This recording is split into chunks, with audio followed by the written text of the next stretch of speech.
Hello, welcome to my YouTube channel. আজকে আমি structure of atom অর্থাৎ পরমাণুর গঠনের পার্ট 3টা নিয়ে আলোচনা করব। এই পার্টটাই আমি রাদারফোর্ডের যে অ্যাটমিক স্ট্রাকচার ছিল তার যে ড্রব্যাকস, তারপর ইলেকট্রন ডিস্ট্রিবিউশন, বোরস মডেল, এগুলো নিয়ে আলোচনা করব। তার আগে অবশ্যই পার্ট 1 আর পার্ট 2টা দেখে নিও যারা এখনও দেখোনি, কারণ পার্ট 1 আর পার্ট 2টা না দেখলে পার্ট 3টা কিন্তু কিছুই বুঝতে পারবে না। আর তোমরা জানো যে আমি এনসিইআরটির ক্লাস 9 আর 10-এর পুরো ফিজিক্স, কেমিস্ট্রি আর বায়োলজি পুরো একদম ধরে ধরে পুরো চ্যাপ্টারগুলো কমপ্লিট বুঝিয়ে দিচ্ছি। তারপরে গিয়ে আমি এমসিকিউ কোয়েশ্চেন্স দেবো, কারণ আমি বারবার একটাই কথা বলছি যে সায়েন্সটা তোমরা যদি শুধু এমসিকিউ কোয়েশ্চেন্স করো তাহলে কিছু বুঝতে পারবে না যতক্ষণ না চ্যাপ্টারের কনসেপ্ট ক্লিয়ার হবে। আর কনসেপ্ট ক্লিয়ার হওয়াটা কিন্তু প্রচণ্ড জরুরি। আর অলরেডি আমি ম্যাথসের ক্লাসও শুরু করে দিয়েছি। আমি ট্রিগোনোমেট্রির খুব সুন্দর ভ্যালু মনে রাখা, সাইন থিটার যে ভ্যালুগুলো আছে, মানে sine 30, sine 60 degree, sine 90 degree, যে ভ্যালুগুলো, এই ভ্যালুগুলো মনে রাখার খুব অসাধারণ সুন্দর ট্রিক্স আমি দিয়ে দিয়েছি ভিডিওতে। আমি নেক্সট ভিডিওতে কস থিটার ভ্যালু, তারপর ট্যান থিটার ভ্যালু, ওগুলোও কীভাবে ট্রিক্সের মাধ্যমে তোমরা মাথায় রাখবে সেগুলোও আমি দিয়ে দেবো। তো অবশ্যই ভিডিওগুলো তোমরা দেখো। আর যদি কোনো কোথাও বুঝতে অসুবিধা হয় তাহলে অবশ্যই আমার হোয়াটসঅ্যাপ গ্রুপে জিজ্ঞেস করে নিতে পারো বা আমার কমেন্ট সেকশানে জিজ্ঞেস করে নিতে পারো। আমি নিশ্চয়ই তোমাদের হেল্প করবো, এবং প্রচুর স্টুডেন্ট আমায় জিজ্ঞাসাও করছে, আমি কিন্তু প্রত্যেককে হেল্প করছিও। তো চলো আজকের ভিডিওটা শুরু করা যাক। তাহলে আজকে শুরু করছি drawbacks of Rutherford's model of atom. The revolution of electron is an circular orbit is not expected to be stable. Any particle in a circular orbit would undergo acceleration. During acceleration, charged particles would radiate energy. Thus, the revolving electron would lose energy and finally fall into the nucleus. তো Rutherford যে atomic স্ট্রাকচারটা দিয়েছিল সেটাতে যে main ড্রব্যাকটা ছিল সেটা Rutherford বলেছিলেন যে অ্যাটমের যে নিউক্লিয়াস তাতে পজিটিভ চার্জ যোগ পুরো মাস আর কি, মানে অ্যাটমের যে নিউক্লিয়াস সেটা পুরোটাই পজিটিভলি চার্জ, এবং ওই নিউক্লিয়াসের মধ্যেই পুরো মাসটা থাকে, অর্থাৎ সেন্টারেই পুরো মাসটা থাকে। ক্লিয়ার? আমি আরেকবার ক্লিয়ার করে বলে দিচ্ছি। অ্যাটমের যে সেন্টার সেটা পুরোটাই পজিটিভলি চার্জ, মানে এটা রাদারফোর্ড বলেছিলেন যে পুরোটাই পজিটিভলি চার্জড, এবং ওই সেন্টারেই কি পুরো মাসটা থাকে, যেটা বলেছিলেন উনি নিউক্লিয়াস, মানে যেটাকে উনি নাম দিয়েছিলেন আর কি নিউক্লিয়াস। এবং এই নিউক্লিয়াসের চারিদিকে কি ইলেকট্রনগুলো ঘোরাফেরা করে,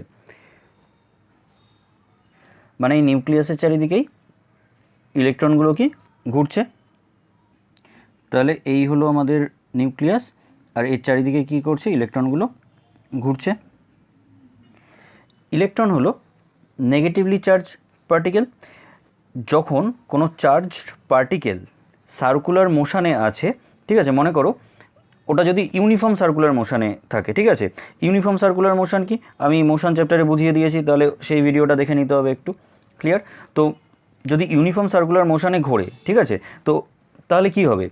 আমরা একজন সায়েন্টিস্টের নাম জানি, ম্যাক্স প্ল্যাঙ্ক, ঠিক আছে। ওনার প্ল্যাঙ্ক থিওরিতে উনি এটা বলেছিলেন যে যদি কোনো চার্জ পার্টিকেল অ্যাক্সেলারেট করে, ঠিক আছে, যদি কোনো চার্জ পার্টিকেলের অ্যাক্সেলারেশন হয় তাহলে সেটা এনার্জি লস করে, অর্থাৎ কি রেডিয়েশনের ফর্মে, মানে ইলেকট্রোম্যাগনেটিক ওয়েভের ফর্মে এনার্জি লস করে। ক্লিয়ার? ইলেকট্রোম্যাগনেটিক ওয়েভের ফর্মে এনার্জি লস করে। তাহলে এখানে ইলেকট্রন কনস্ট্যান্ট যে স্পিডে সার্কুলার মোশন করছে, ঠিক আছে, তাহলে প্রত্যেক পয়েন্টে ওর ডাইরেকশান চেঞ্জ হবে। দেখো, যদি ইলেকট্রনগুলো কনস্ট্যান্ট স্পিডে সার্কুলার মোশনে ঘোরে তাহলে প্রত্যেকটা পয়েন্টে কী হয়ে যাচ্ছে, ওর ডাইরেকশানগুলো চেঞ্জ হয়ে যাচ্ছে, তাই না? ঠিক আছে, যদি ডাইরেকশান চেঞ্জ হয় তাহলে আমরা কি জানি, ভেলোসিটি কি একটা ভেক্টর কোয়ান্টিটি, তাই তো? তাহলে ভেলোসিটি কনস্ট্যান্ট হওয়ার জন্য ম্যাগনিটিউড আর ডাইরেকশান দুটোই কী হয়ে যাবে, কনস্ট্যান্ট হতে হবে, দুটোকেই তাহলে কনস্ট্যান্ট হতে হবে। ক্লিয়ার?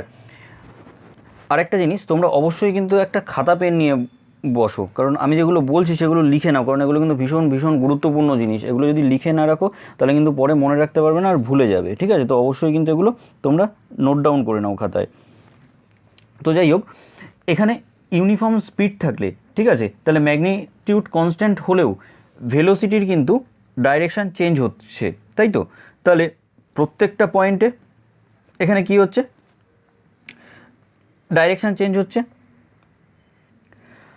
আর যদি ভেলোসিটি চেঞ্জ হয় তাহলে rate of change of velocity, তার মানে কি অ্যাক্সিলারেশন, ঠিক আছে?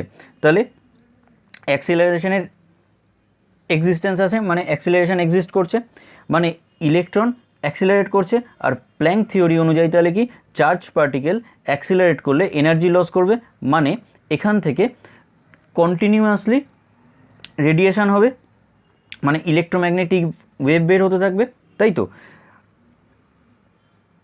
তাহলে যদি ইলেকট্রোম্যাগনেটিক ওয়েভ বের হতে থাকে তাহলে কি হবে, তাহলে নিজের এনার্জি মানে ইলেকট্রনের এনার্জি কম হতে থাকবে। আর যদি ইলেকট্রনের এনার্জি কম হতে থাকে, ঠিক আছে, তাহলে কি হবে, এই রেডিয়াস ধীরে ধীরে ছোট হবে। আর একটা সময় গিয়ে কি হবে, একটা সময় পর এটা নিউক্লিয়াসের মধ্যে ঢুকে যাবে, তাই তো?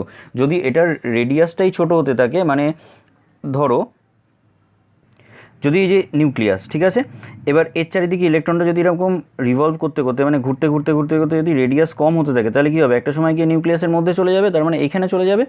ক্লিয়ার? মানে ফ্র্যাকশান অফ সেকেন্ডের মধ্যে ইলেকট্রন পুরো নষ্ট হয়ে যাবে। তার মানে যে কোনো অ্যাটম কিছুক্ষণের মধ্যেই নষ্ট হয়ে যাবে, কিন্তু আমরা জানি এরকম কিছু হয় না, তাই তো? কারণ অ্যাটম তো নষ্ট হয়ে যেতে পারে না, অ্যাটম তো নষ্ট হয়ে যেতে পারে না। তো ম্যাক্স প্ল্যাঙ্কের থিওরি অনুযায়ী রাদারফোর্ডের মডেলটা তার মানে ঠিক নয়, তাই তো? যদি ম্যাক্স প্ল্যাঙ্কের থিওরিটা দেখি তাহলে রাদারফোর্ডের যে মডেলটা আছে তাহলে সেটা অবশ্যই ভুল, তাই তো? এই জন্য নেক্সট মডেল যেটা নিলস বোর, ঠিক আছে, যিনি কী করলেন, এই যে ড্রব্যাকটা, ঠিক আছে, এই ড্রব্যাকটা ক্লিয়ার করে দিয়েছিলেন তার অ্যাটমিক মডেলের মাধ্যমে, ঠিক আছে, মানে নিলস বোরের অ্যাটমিক মডেলের মাধ্যমে কিন্তু রাদারফোর্ডের এই ড্রব্যাকটা ক্লিয়ার করে দিয়েছিলেন। তো রাদারফোর্ডের অ্যাটমিক মডেলের ড্রব্যাকটা বোঝা গেছে আশা করি। যদি বুঝতে অসুবিধা হয় অবশ্যই আমায় জিজ্ঞাসা করে নিও। তাহলে এবার আমরা বোরের যে মডেলটা আছে, বোরস অ্যাটমিক মডেল, সেটা আমরা দেখে নেব। Only certain special orbit known as discrete orbits of electrons are allowed inside the atom while revolving in discrete orbits the electron do not radiate energy, ঠিক আছে? এই নির্দিষ্ট অরবিটে ঘোরার সময় কি ইলেকট্রন কোনো রকম এনার্জি কিন্তু রেডিয়েট করে না। অর্থাৎ বোর অ্যাটমিক মডেলে যেটা এক্সপ্লেন করেছিলেন নীল বোর, ঠিক আছে, নীল বোর বলেছিলেন যে ইলেকট্রন নেগেটিভলি চার্জ এবং নিউক্লিয়াসের চারিদিকে ঘোরে বিভিন্ন অরবিটে। ক্লিয়ার? ইলেকট্রন কি নেগেটিভলি চার্জ এবং এটা যদি নিউক্লিয়াস হয় এর চারিদিকে বিভিন্ন অরবিটে ঘুরতে থাকে কি ইলেকট্রনগুলো। ক্লিয়ার? আর এটা কোনো র্যান্ডম অরবিটে ঘুরতে পারে না, ঠিক আছে, এটা কোনো র্যান্ডম অরবিটে কিন্তু ঘুরতে পারে না। এই অরবিটগুলোকে ডিসক্রিট অরবিট বা স্টেশনারি অরবিট বলা হয়েছিল, ঠিক আছে, ডিসক্রিট অরবিট বা কি স্টেশনারি অরবিট বলা হয়েছিল। ইলেকট্রন যখন ওই অরবিটগুলোতে ঘুরবে ওই অরবিটগুলোর নামও নিলস বোর দিয়ে দিয়েছিলেন, ঠিক আছে। মানে এটা যদি নিউক্লিয়াস হয়, ঠিক আছে, এটা যদি নিউক্লিয়াস হয় তাহলে এটা হলো ফার্স্ট অরবিট, ঠিক আছে, যেটার নাম দিয়েছিলেন উনি কে শেল, ঠিক আছে। নেক্সট সেকেন্ড অরবিট নাম দিয়েছিল এল, তারপরে এম, তারপরের যে অরবিটটা সেটা এন, এইভাবে উনি নাম দিয়েছিলেন, ঠিক আছে। শেলগুলোকে এইভাবে উনি নাম দিয়েছিলেন কে এল এম এন এইভাবে, ঠিক আছে। ইলেকট্রন যখন এই অরবিটগুলোতে ঘোরে তখন কোনো এনার্জি রেডিয়েট করে না। যখন ওই নির্দিষ্ট অরবিটে আছে, ঠিক আছে, তখন কিন্তু কোনো রকম কি, মানে ধরো এই অরবিটটায় রয়েছে, সাপোজ এই অরবিটটায় রয়েছে, ঠিক আছে, ইলেকট্রন, তাহলে কিন্তু কোনো রকম এনার্জি রেডিয়েট করছে না। ক্লিয়ার? ইলেকট্রন যদি এই অরবিটটায় থাকে তাহলে কিন্তু কোনো রকম এনার্জি কি রেডিয়েট করছে না, ঠিক আছে। এনার্জি কখন রেডিয়েট করবে? যখন কোনো হায়ার অরবিট থেকে লোয়ার অরবিটে যাবে তখন কিন্তু এনার্জি রেডিয়েট করবে। অর্থাৎ হায়ার অরবিট থেকে লোয়ার অরবিট বলতে ধরো এই অরবিটে ইলেকট্রন রয়েছে, ঠিক আছে, এই অরবিট থেকে ও গেল এই অরবিটে, ঠিক আছে, তখন একমাত্র কিন্তু ইলেকট্রনগুলো এনার্জি রেডিয়েট করবে। ক্লিয়ার? যখন এই অরবিটগুলোতে রিভলভ করবে ইলেকট্রন, কোনো এনার্জি কিন্তু রেডিয়েট করবে না, বারবার বললাম, ঠিক আছে? যখন এই অরবিটেই যদি রিভলভ করে, ঠিক আছে, তাহলে কিন্তু মানে এই অরবিট বলে মানে যে কোনো, যদি নির্দিষ্ট কোনো অরবিটে রিভলভ করে ইলেকট্রনগুলো, তাহলে কিন্তু কোনো রকম এনার্জি রেডিয়েট করবে না। কখন রেডিয়েট করবে এনার্জি? যদি হায়ার অরবিট থেকে লোয়ার অরবিটে যায়, তখনই একমাত্র এনার্জি রেডিয়েট করবে, ঠিক আছে? এবারে আমি atomic number, electronic configuration, valency, তারপর ভ্যালেন্স ইলেকট্রন, এগুলো নিয়ে আলোচনা করব। তো প্রথমেই দেখো, আমি এখানে 1 থেকে 20টা এলিমেন্ট কিন্তু অ্যাটমিক নাম্বার অনুযায়ী লিখে রেখেছি। এই যে এখান থেকে 1 থেকে 20টা পুরো একদম অ্যাটমিক নাম্বার অনুযায়ী কিন্তু 1 2 3 করে আমি পুরো লিখে রেখেছি এখানে। ক্লিয়ার? প্রথমেই দেখতে পাচ্ছ 1 মানে অ্যাটমিক নাম্বার 1, তার মানে এটা হাইড্রোজেন, তারপর 2 হিলিয়াম, তারপর লিথিয়াম, ঠিক আছে? এরকমভাবে আমি কিন্তু পুরো একদম অ্যাটমিক নাম্বার অনুযায়ী লিখে রেখেছি। দেখো এবারে অ্যাটমিক নাম্বার। তো what is atomic number? Atomic নাম্বারটা কী? অ্যাটমিক নাম্বার কী দিয়ে, কোন লেটারটা দিয়ে রিপ্রেজেন্ট করা হয়? জেড লেটার দিয়ে কিন্তু অ্যাটমিক নাম্বারটাকে রিপ্রেজেন্ট করা হয়। ক্লিয়ার?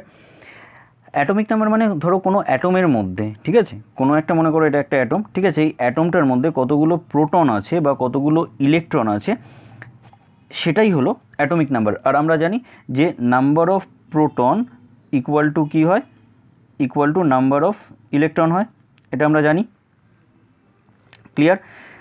ধরো মনে করো আর্গন, ঠিক আছে, এই যে আর্গন, ঠিক আছে, অ্যাটমিক নাম্বার কত?